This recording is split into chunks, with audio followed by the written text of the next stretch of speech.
గురుత్వాకర్షణ శక్తి ప్రభావం కాలంపై ఉంటుందని చెప్పిన శాస్త్రవేత్త ఆల్బర్ట్ ఐన్స్టీన్.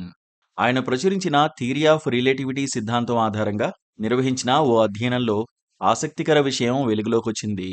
చంద్రుడిపై కాలం ఎంత వేగంగా కదులుతోందో తెలుసుకునేందుకు national institute of standards and టెక్నాలజీకి చెందిన బీజూనాథ్ పాట్ల, నీల్ ఆష్బీ అనే శాస్త్రవేత్తలు పరిశోధన చేశారు. వారి అధ్యయనం తాలూకు వివరాలు ది ఆస్ట్రోనామికల్ జర్నల్లో ప్రచురితమయ్యాయి. పాట్ల, ఆష్బీ అధ్యయనం ప్రకారం చంద్రుడిపై గడియారాలు భూమి మీదున్న వాటికంటే ఎక్కువ వేగంతో కదులుతున్నాయి.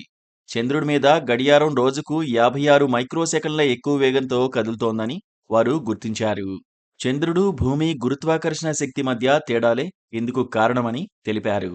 ఐన్స్టీన్ సిద్ధాంతం ప్రకారం చంద్రుడిపై గురుత్వాకర్షణ శక్తి తక్కువగా ఉండడంతో కాలం వేగంగా కదులుతుంది. అదే సమయంలో చంద్రుడు భూమి చుట్టూ తిరుగుతున్న కారణంగా అక్కడ కాలం నెమ్మదిస్తుంది. పరస్పర విరుద్ధమైన ఈ రెండింటి కలయిక పర్యవసానంగా చంద్రుడిపై గడియారాలు భూమి మీదున్న వాటికంటే కాస్తంత వేగంగా కదులుతాయని పేర్కొన్నారు. ఒక మైక్రోసెకన్ అంటే సెకనులో 10 లక్షల వంతన్న విషయం తెలిసిందే. అంతరిక్షంలో వివిధ ప్రాంతాల్లో కాలాల మధ్య భేదాలను అత్యంత ఖచ్చితత్వంతో లెక్కించడం అంతరిక్ష ప్రయోగాలకు అవసరమని శాస్త్రవేత్తలు చెబుతున్నారు. ఈ అంచనాల్లో ఏ చిన్న తేడా వచ్చినా స్పేస్ మిషన్లు విఫలమవుతాయని హెచ్చరించారు. వివిధ దేశాలు చంద్రుడిపై కాలు మోపేందుకు ప్రయత్నిస్తున్న తరుణంలో అంతరిక్షంలో కాలగణనకు ప్రాముఖ్యత పెరిగింది.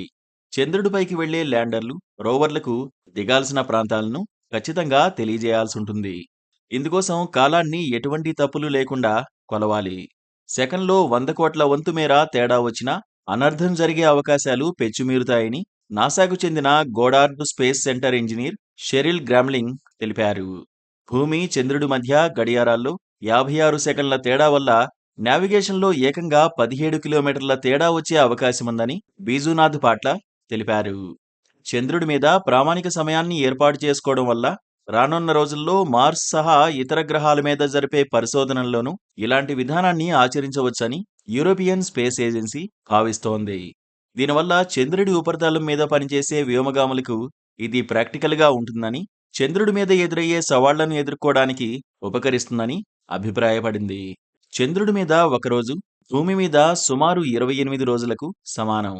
అంతేకాకుండా చంద్రుడి మీద 2 వారాల పాటు ఉండే గడ్డగట్టించే శీతల రాత్రులు వంటి వాటి గురించి కూడా తెలుసుకోవచ్చు. అయితే చంద్రుడి మీద టైం జోన్కు సంబంధించి అనేక ప్రశ్నలు కూడా ఉన్నాయి. చంద్రుని టైం జోన్ను భూమితో అనుసంధానించాలా లేక దాన్ని ఇండిపెండెంట్గా ఉంచాలా అనేది ముందుగా నిర్ణయించాల్సుంటుంది.